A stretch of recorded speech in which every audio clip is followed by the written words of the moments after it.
You people, you're 70 virgins in heaven, that's why you kill people, etc., etc. Does Quran mention beautiful spouses in paradise? Yes, He does. There's no hiding from it. And actually, when I was in my exploring religion phase, this is one of the things that I couldn't answer for myself. Why does God mention this? And actually, of course, none of you sisters have this question, but you know sisters that have this question. Brother, Quran talks about these spouses for men in paradise. What do women get?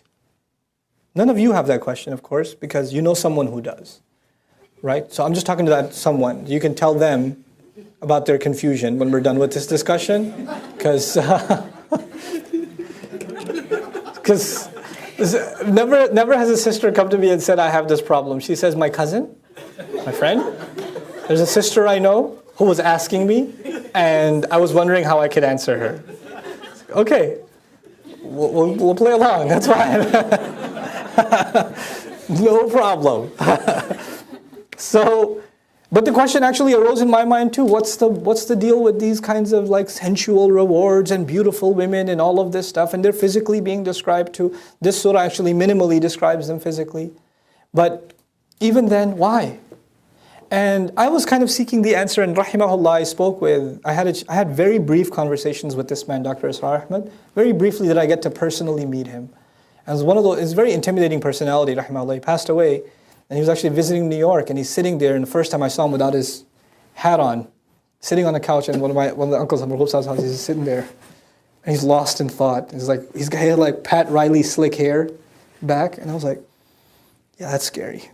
So I'm just sitting next to him, awkward silence, and of all the things that could have come, I had so many questions. I was like, so, why does Allah talk about Hur in paradise? Oh God, what have I done? That's all he knew of me. Okay. So he tells me something. This is his own insight, but I found it profound.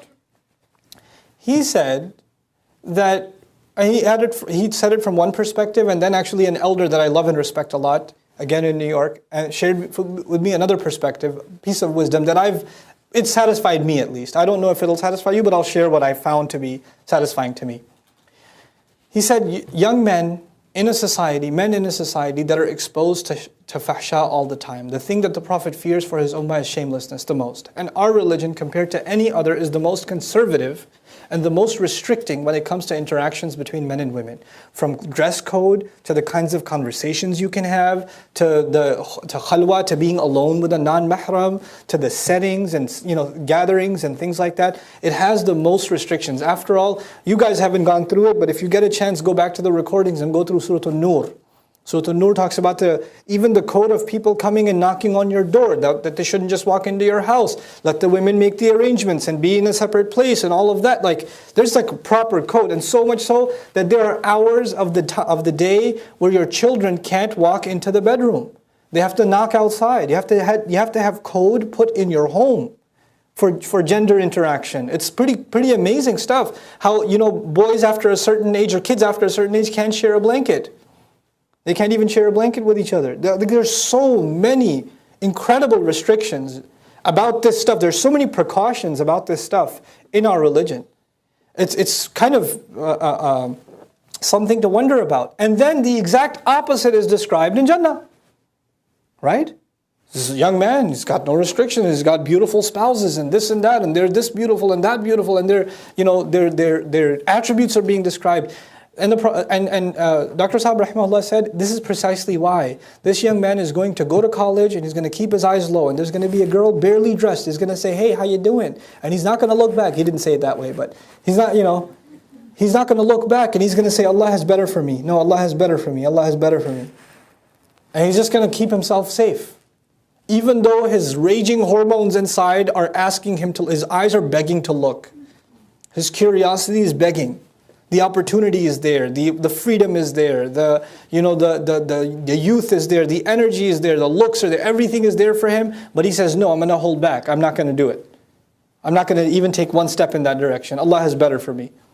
All his friends are heading in that direction and he doesn't. And then it's only a matter of Allah's brilliant justice that in Jannah, the drinks that we were forbidden, He offers. The joys we denied ourselves, Allah offers and says, look how you held yourself back. Here you go. Enjoy. Go ahead. I've opened that door for you. So it's actually the reversal of the same restrictions Allah has put on us in this dunya. That's why haya is so important here. You want to party in Jannah, you better watch your haya here. Allah doesn't deny that we have temptations. He doesn't deny that we have thoughts. He doesn't deny that, waswasa comes to us all the time. Read psychology on how many times men think about these things in a day, the average man. You can't deny this, that it's there, that Allah put it inside us. زُيِّنَ لِلنَّاسِ حُبُّ الشَّهَوَاتِ مِنَ النِّسَاءِ, number one. But Allah will allow that to be exercised in Jannah in this way. Now, the second issue is Allah described this for men. How come He didn't describe such a thing equivalent for women? We get multiple wives. How come they don't have multiple husbands, etc., etc.? If you want to be really crude about it. So, this was another bit of wisdom. It was actually, I was asked to do an experiment at Sunday school. I was asked to conduct an experiment. It was an experiment with a bunch of teenage boys and a bunch of teenage girls. And to both, the question to be asked was, so if you could have anything you want, as many times as you want, without any restrictions, nobody will find out, you won't get any trouble, and it's not going to be, you're not even religiously liable. You could have whatever you want right now, what would it be? Okay? What would it be? And so like about 100 boys are being asked that are teens, and 100 girls are being asked that are teens. The boys have an ijma' in the ummah. There's no variation. I mean, other than spelling errors, there's no diversity in the answers. The interesting response actually comes from the girls. And by the way, the boys saying that, it confirms what Allah Himself said, subhanahu wa ta'ala. زُيِّنَ لِلنَّاسِ حُبُّ الشَّهَوَاتِ مِنَ النِّسَاءِ. Men were programmed with desire for women. Allah beautified it in them. Done. It's just proof of that. The girls were the interesting answers. Can we have 5 more minutes? Just a couple more minutes. Just two more minutes. They hand you the paper. No, can I have it back? Can I have it back? I just thought of something else. Crossing it over again. And then multiple answers. I can't think of one thing. My favorite answer that was given by multiple sisters, not all of them, but multiple. It depends.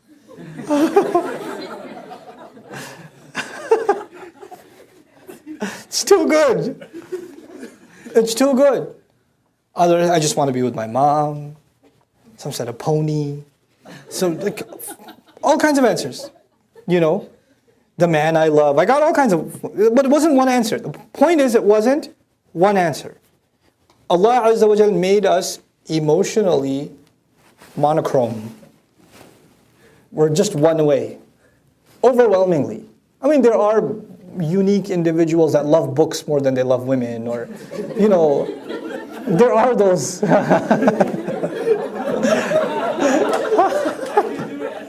How do you do it? Okay. But overwhelmingly, He made us one way. And so Allah described it. Now, I don't want to appease to sisters. This is my own conviction, and I'm not shy. Personally, I don't think I'm shy to explain what Allah Azza wa Jal does. We have to be true to Allah's word. We're not here to make anybody happy or upset. We're just here to explain to the best of my understanding, what Allah Azza wa Jal says. Okay? In my personal opinion, the rewards of women described in Jannah are actually more eloquent. They're more eloquent. I'll share with you an Arabic expression you might be familiar with. رُبَّ سُكُوتٍ. I don't know, the quiz is on Monday. رُبَّ سُكُوتٍ أَبْلَغُ مِنْ كَلَامٍ. Perhaps silence speaks more loudly than speech. Allah Azza wa Jal is silent on this, not to say that there are no rewards, but they're beyond words. And this happens in the Quran, as a matter of fact.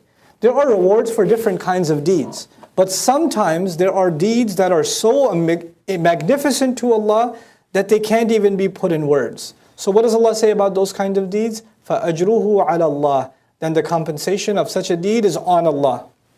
Allah will take care of it. He doesn't even say gardens and rivers and spouses. It's beyond description. So He just says, I'll take care of them. It's on me.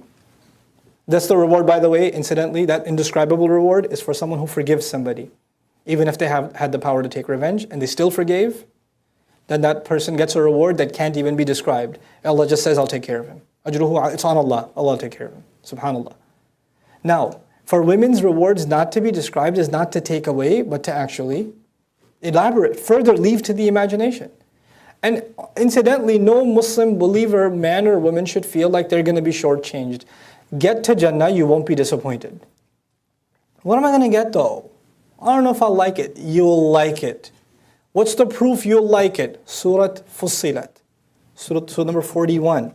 Allah Azza wa Jalla says to all of humanity, وَلَكُمْ فِيهَا مَا تَشْتَهِي أَنفُسُكُمْ. You will have whatever you desire. That's open to men and women. Whatever you want will be there. And then some. And then some. وَلَكُمْ فِيهَا مَا تَدَّعُونَ. And whatever you might come across, later might pop in your head. You place an order for something later on. Oh wait, but I wanted that too. Fine, you can have that too. You can't just, it's not like you already placed the order, it's non-refundable. You're stuck with it. No, you can change your order. You can order something else. Great. That door is open to both men and to women.